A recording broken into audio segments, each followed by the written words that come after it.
You've got to be kidding me. You've seriously got to be kidding me. I just dragged my sorry arse back to back through all three of the original Crash Bandicoot games, which has about the same effect on your mental health as listening to the entire collected works of Nine Inch Nails on repeat for 72 hours straight. Believe me, I know. And now you want me to subject myself to the sequel to one of the most vicious, cruel, evilest games I've ever had the misfortune to encounter? I mean, I only just finished the therapy I needed after enduring the first one. Now, if you're new to the channel, you might be thinking, what the hell's this daft old wazzock going on about? You mean Croc? The game about the cute baby crocodile and the little walking fuzzballs? How can something like that be evil? Oh, you fool. You fool. You weren't there. You didn't see it. You didn't experience it. But I did. I made the mistake of picking it for my second video. And it changed me. Oh yes, it did. But of course, the bastards weren't content with tormenting us just the once, so almost 2 years later they gave us another helping of pain and suffering. And well, I played it as a kid, Lord knows how, and I survived the first one, physically at least. Mentally, I'm not so sure. But yeah, I did it once, might as well do it again. So while all you daft words YouTube doesn't like me saying this early into the video are torturing yourselves in Shadow of the Erdtree, I'm gonna be doing this. So let's get to it.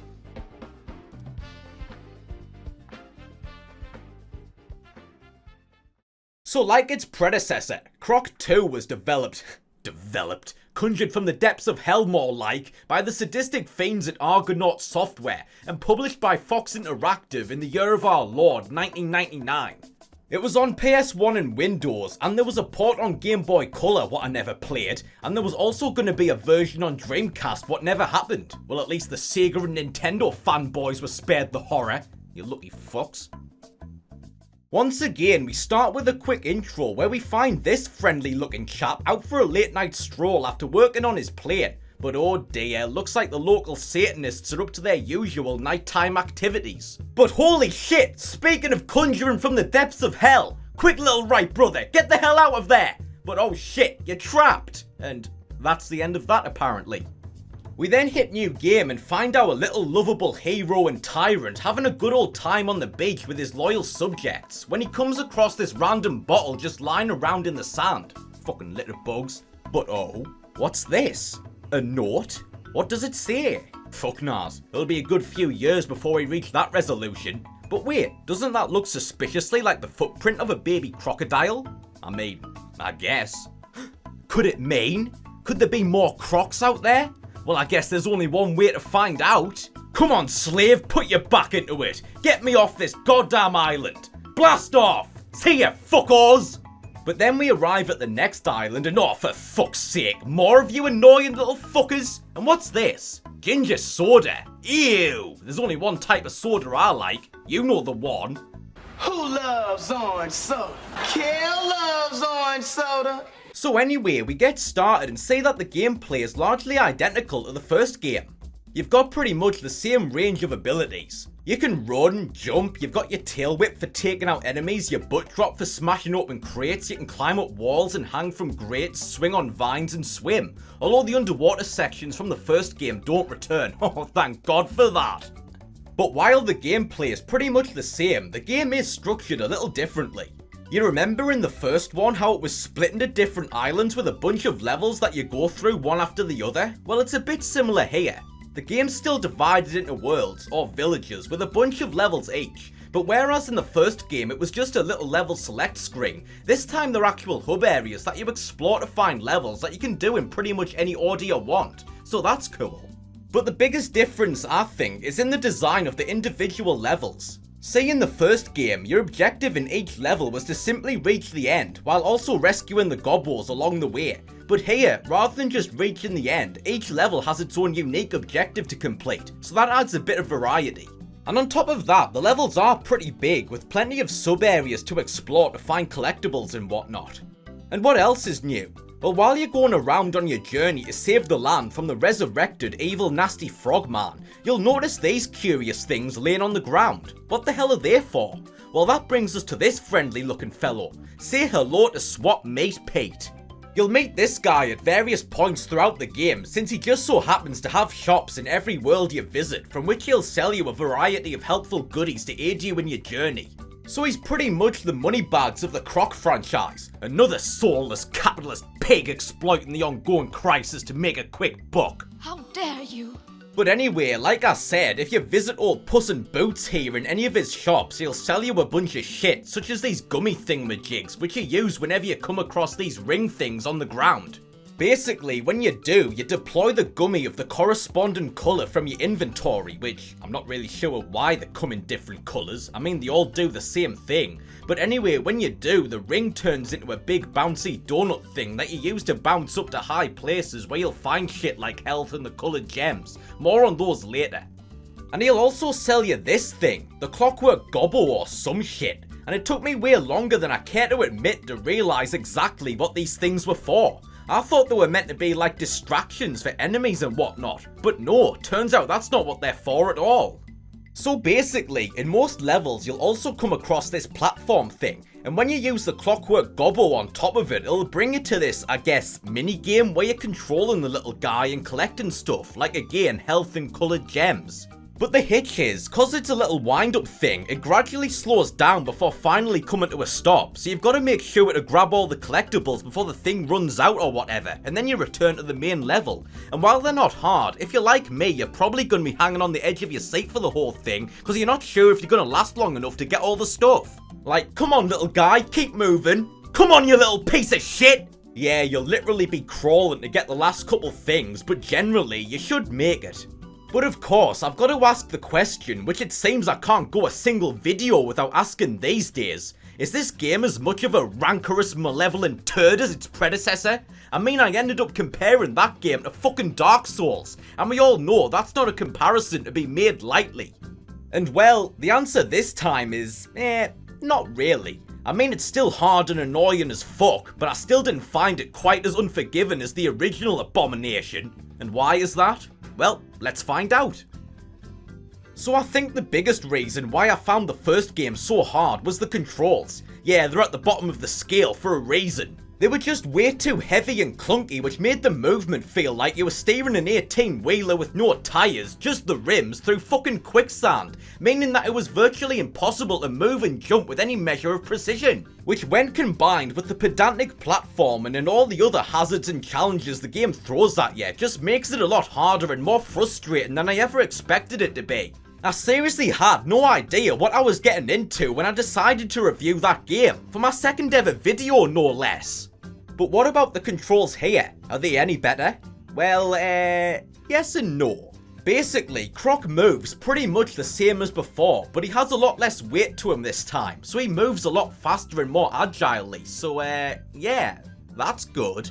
But the problem is, the controls themselves don't seem to have been improved all that much. In fact, they feel just as janky and cumbersome as before. The only difference is you're moving faster, so now it feels like driving an 18-wheeler with no tyres on fucking asphalt. Cause yeah, that's so much better.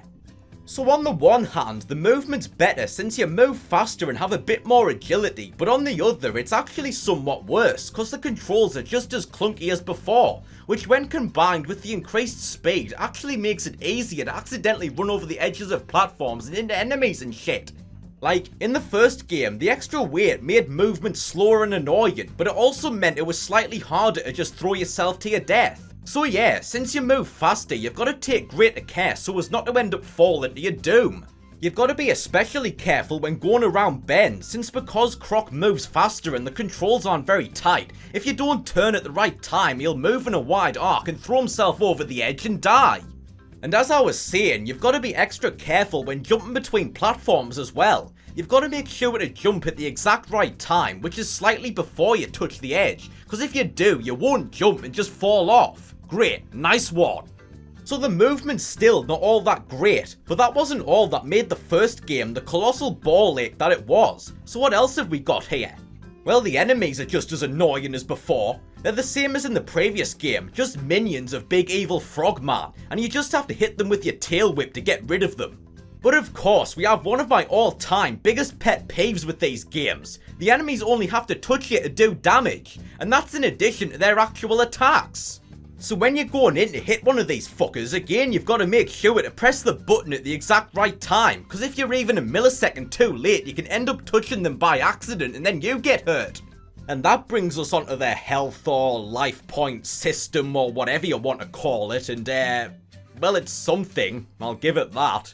So in the first game, your health worked like this. You pretty much had none. Yep, you get hit once by anything, you just drop down dead. That is unless you're carrying at least one crystal. If you are, you drop them instead, and the next hit's fatal, unless you manage to pick them back up. And on top of that, you have lives. Every time you get killed, you lose a life. And if you lose all your lives, then it's game over, as is the tradition. But here, your health and your lives are one and the same, I guess? Basically, if you get hit, rather than just popping your clogs as in the first game, you instead just lose a bit of health. Or so I thought when I first started playing. But nah, that's not your health. Them's your lives.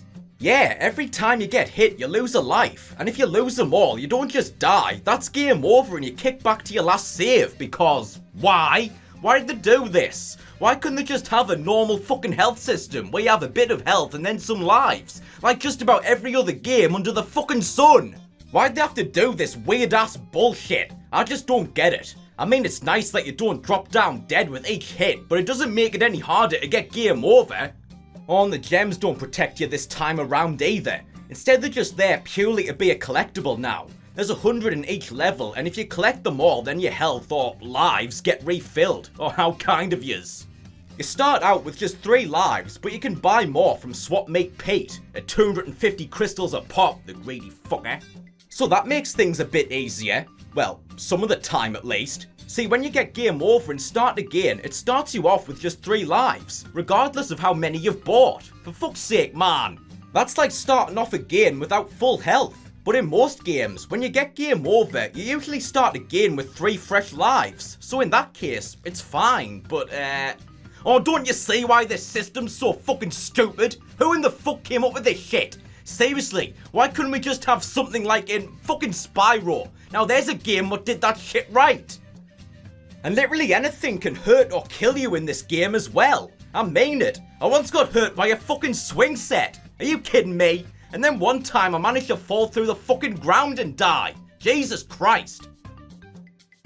And this brings me to another huge gripe I have with these games. And that's when you get hurt by traps and shit, but even when you don't fall into them. I hated that shit in the fucking Mummy, but it's actually even worse here.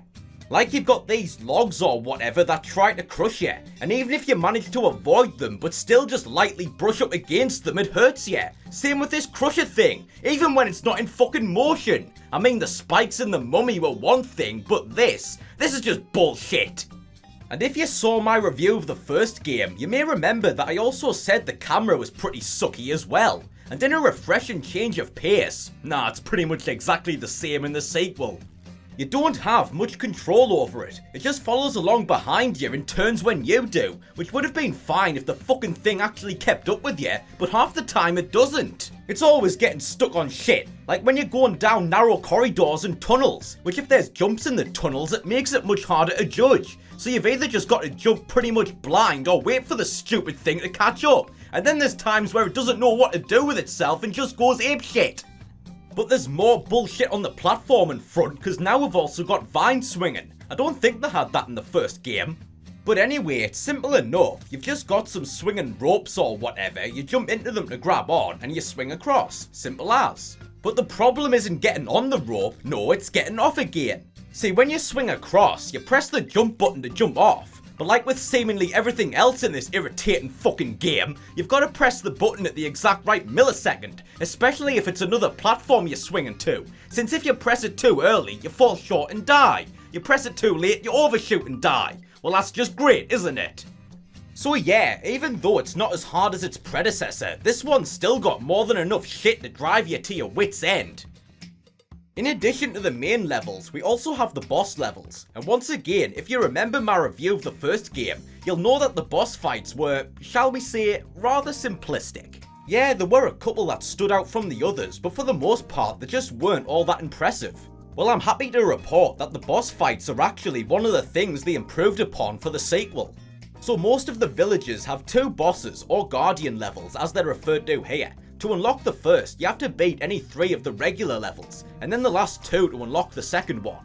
So in the first game, all you really had to do was run around avoiding the boss's attacks and then whip them a few times with your tail, and there you go. But there's a bit more to it this time around. It's nothing complex, just not as mindless. For example, in the first fight you take on the Kraken, who's after the ginger soda for some reason. And this is simple enough, you've just got to avoid all the shit she throws at you and grab the bomb that your fuzzball friend brings you. Then you jump across the crates in the water until you get close enough to lob the bomb at her, and there you go. You do that a few times and she fucks off back to the stone she crawled out from under.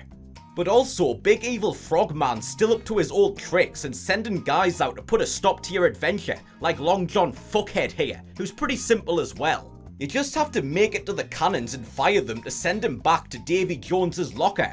So yeah, while they still aren't very complex, the boss fights in this game do have a bit more going on than in the first one. Well, most of them at least. There's one, this guy, fucking Goo Manchu over here, and that's not some daft joke that I came up with. Nah, they actually called him that. But anyway, all you have to do to beat him is just hit this wheel thing behind him. That's literally all you have to do. Just run around him, avoid all the other goo things, and hit the wheel, and he's toast. So anyway, once you've beaten both bosses in a village, you move on to the next one. There's 4 in total. Sailor Village, Cossack Village, okay, bit niche. I don't think I've seen a Cossack world in a game before. Caveman Village, and finally Inca Village. And you can also move between them by using the snow globe thing in McCavity's shop. So as you continue, we start to see a bit more diversity in the types of objectives we have to complete. Like in the Caveman Village, for one level you're going around putting out fires to rescue gobbles. It's simple enough, you just have to jump in the water to collect some, which Croc somehow manages to just carry around in his backpack, which you then throw on the fire to put it out. And then there's a level where you've got to rescue the baby gobbles from Big Evil Frogman's guys, and once you get them off them, you've got to put them back in their playpens or whatever. And I love the way Croc just lobs them in. He's like, get in there you little piece of shit. We've also got some vehicle-based levels. There's a couple races with cars and boats, and then there's a hang glider level, and then there's one where you're rolling around on a giant snowball. I mean, I guess it counts as a vehicle. But yeah, they're fine enough, I guess. The racing levels handle fine, although the physics are a bit busted. They just feel really heavy and clunky, pretty much like the controls in the first game. So while they're okay, they still don't feel that great to play through, but I can still appreciate their inclusion since they do add a bit more variety to the gameplay. But then we've got more vehicle-based bullshit with these minecar levels. Why do all these games have to have a fucking minecar level? But yeah, these were a real pain. Basically, the car moves by itself and you press jump to cross gaps in the track and left and right to lean to the sides to get crystals and avoid hazards. But you move so fast that I swear the only way to avoid some of the shit in your way is to just get hit by it and then remember where it is for when you inevitably have to go around again. For fuck's sake, man, I hate when games do shit like that. But at least we don't have the bastard fucking mini-games from the first game. You remember those? Yeah, they were the fucking worst. And they must have known because they got rid of them for this one. So yeah, I guess we can be grateful for that. The graphics are pretty much identical to the first game, which isn't a bad thing. I mean, for the time, Croc 1 had some pretty impressive visuals. Like with its predecessor, there's a decent level of detail in the environments, and the art style's bright and colourful. The character models are still a little simplistic, but I think that's more to do with the style than limitations with the graphics. And there's still all the nice little touches that were present in the first game, like when Croc leaves footprints in the sand and snow, and he also leaves tracks after walking through this, I don't know, custard looking stuff. And again, I know these don't seem very impressive by today's standards, but for back then, yeah, they kind of were. The soundtrack's just as good as in the first game. It's got that same bright and whimsical vibe that fits well with the art style and gameplay. My favourite tracks in this one are the Cossack levels and the hang glider level.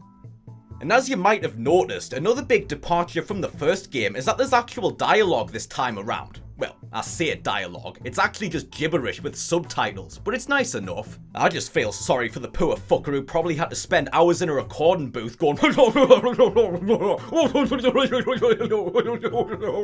and yes, I know they recorded in English and just chopped it up to make it sound like gibberish, but I choose to believe that a guy spent hours in a recording booth going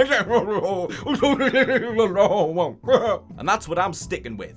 But just as with apparently everything else in this game, they just couldn't resist adding some annoying bullshit to the mix, could they? See, you'll be meeting gobbos all across the land who apparently just enjoy talking to any random stranger who gets within a couple feet of them. Yeah, so rather than, I dunno, have a button to press when you want to talk to someone, instead the little fuckers will just start talking to you if you get close enough to them, bringing the whole game to a halt while you listen to whatever the fuck they want to talk about. And yeah, you can press a button to leave the conversation, but it's still annoying if you're just going around looking for the next level to tackle and pass by someone slightly too close and they stop you just so they can witter on at you about some worthless shit you've already talked about. But it doesn't end there, cause they also managed to make buying shit from fucking Bagpuss here way more irritating than it has to be. See, when you highlight the item that you want to buy, you can't just press the button to purchase it right away. Instead, you've got to wait for this daft fucker to tell you what it is and how much it costs. And only when he's done can you actually buy it. So then you're just sitting there on your 100th visit, practically breaking your thumb on the X button, trying to skip through this inane fucking bullshit so you can give the guy your money and get out of there. Like, yeah, I've been playing this game long enough. I know what all this shit does. Just shut the fuck up and take my fucking money, you wanker. And also, like in my review of the first game, I do have to bring up the appeal of Croc himself and how it affects my perception of the game overall. See, the first game was, and still is, one of the most annoying and frustrating pieces of shit I've ever put myself through, and under normal circumstances I would hate it and never want anything to do with it ever again, but still, I just can't bring myself to, and all that's down to just the inherent likability of the main character. Croc's just such a cute and lovable protagonist, with his innocent little eyes and sweet sound effects, even more so since he actually talks this time around. But yeah, even though this one wasn't as hard, it was still just as much of an annoying fucking douchebag as its predecessor. And once again, the only reason I don't hate it with every last fibre of my being is just how endearing little Croc is. It's kinda like my feelings towards the Crash Bandicoot games, although obviously those are way better. So anyway, after arriving in the Inca village and doing all the levels there, the professor's workshop opens up and Croc just nicks off with his plane. Dante's Peak? Oh boy, are we gonna meet Pierce Brosnan? Nah, instead we've just got big evil frogman hanging onto the side of this mountain like he's fucking King Kong. This is simple enough, you just have to strafe from side to side to avoid all the shit he throws at you and then light his green arse up. After you pass him, it turns you around automatically and you do the same again. Just do that a couple more times and timber!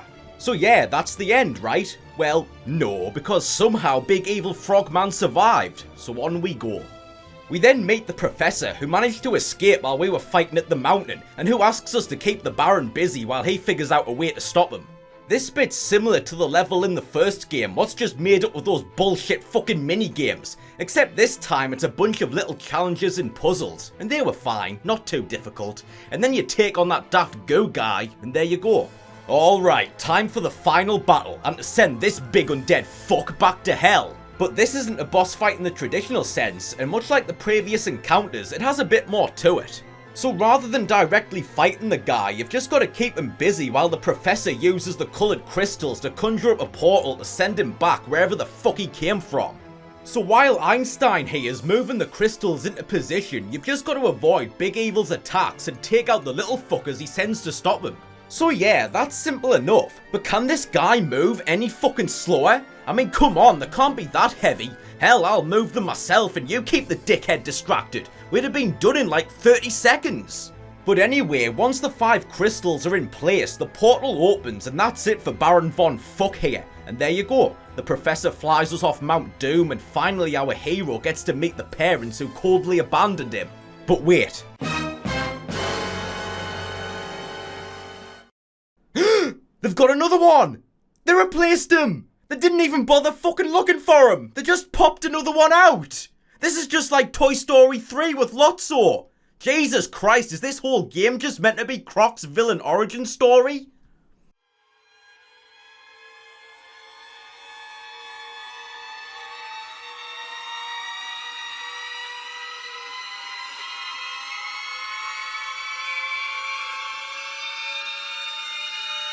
Nah, I'm just kidding, they're welcoming him back with open arms. Well, his ma at least. His dad seems to be thinking, oh for fuck's sake, how are you still alive? I left you out for the fucking wolves. Great, now I've got another fucking mouth to feed. How's my job at the swamp gonna pay for all this?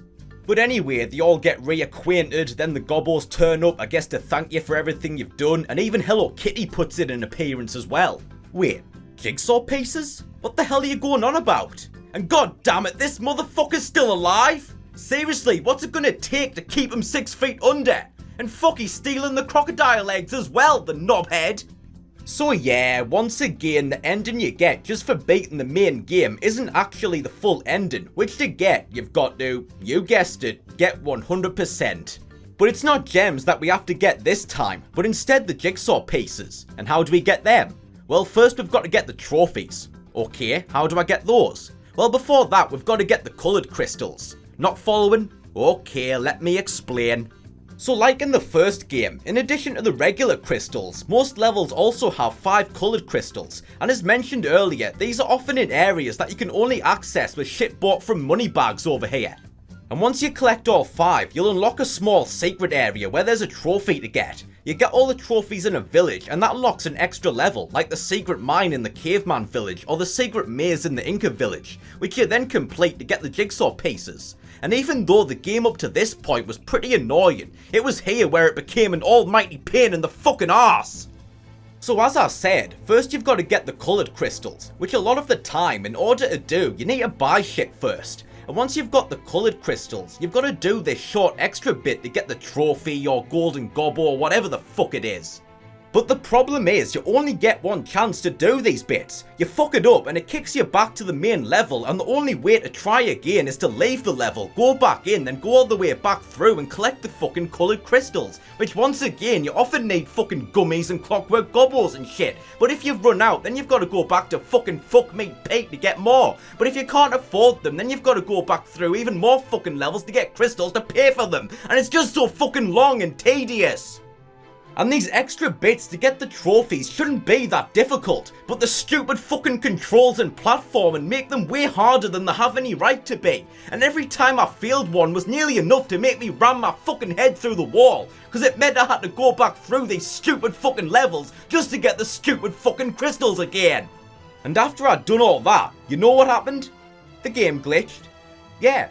I worked my way back through the whole thing, collecting all the trophies and jigsaw pieces along the way, before finally arriving in Sailor Village where I did the same. Went back through all the levels, collected the coloured gems and trophies, but then when I went to do the final golden fucko level, the door wouldn't open.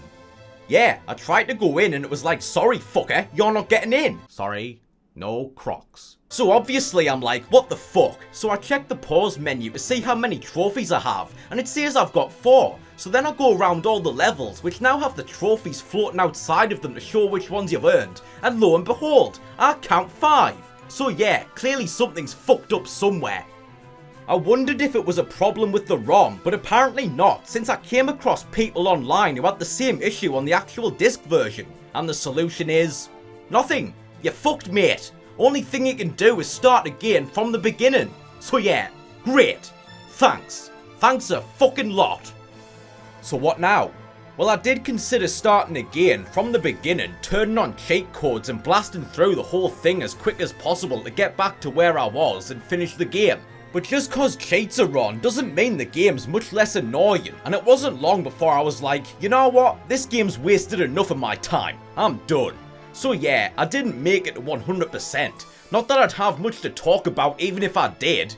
Basically, all that happens is, once you get all the jigsaw pieces, you unlock a new world with alternate versions of the main villages that are instead populated with Dantanis instead of Gobbos, and which also have a bunch of levels which are just shorter versions of those from the main villages, each of which has another coloured crystal to get. Once you get all 5, you get one of the crocodile eggs and move on to the next village, and then you just do the same a couple more times, and there you go. You don't even fight Big Evil Frogman again. There's not even a cutscene, it's just a few words congratulating you for having enough time on your hands to complete this shit to 100%. Wow, what a great ending. Really made that worth our time, guys. Well, at least it was a better ending than fucking Mass Effect 3. Yeah, I'm still not over that shit. Fucking red, blue and green explosions, Star Child piece of shit. Fuck off.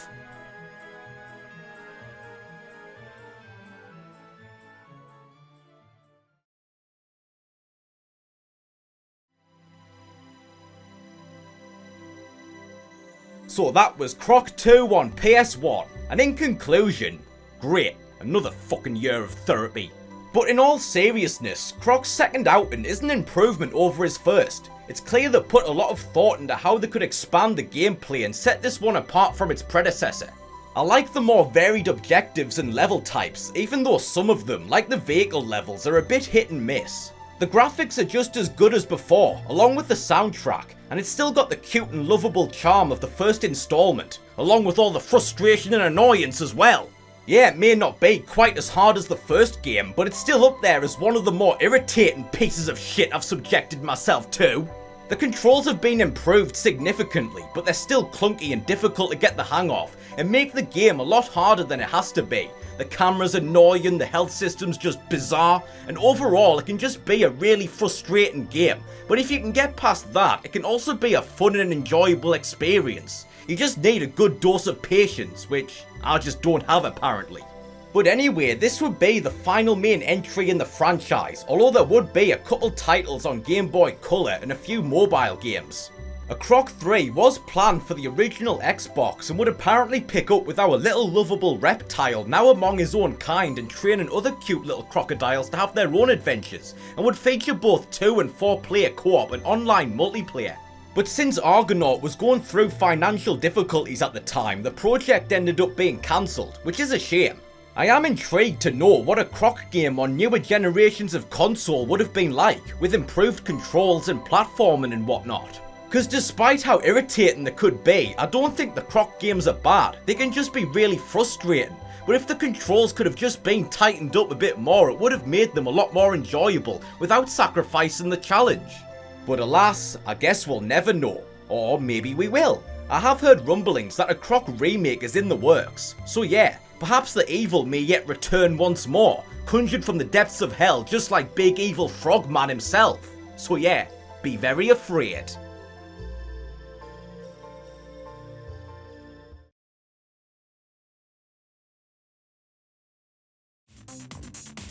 Well, there's the latest batter into my sanity for your sick entertainment and edification. Hope you enjoyed it, you sadistic fucks. But seriously, thank you very much for watching the video. I hope you enjoyed. If you did, then leave a like. If you didn't, then tell me to go fuck myself. We're trying to reach 1,000 subscribers by the end of the year, so if you enjoy my content and have yet to subscribe, I would be extremely grateful if you would do so. And as always, thank you so much to everyone who already has. Thanks again for watching, and I'll see you in the next one.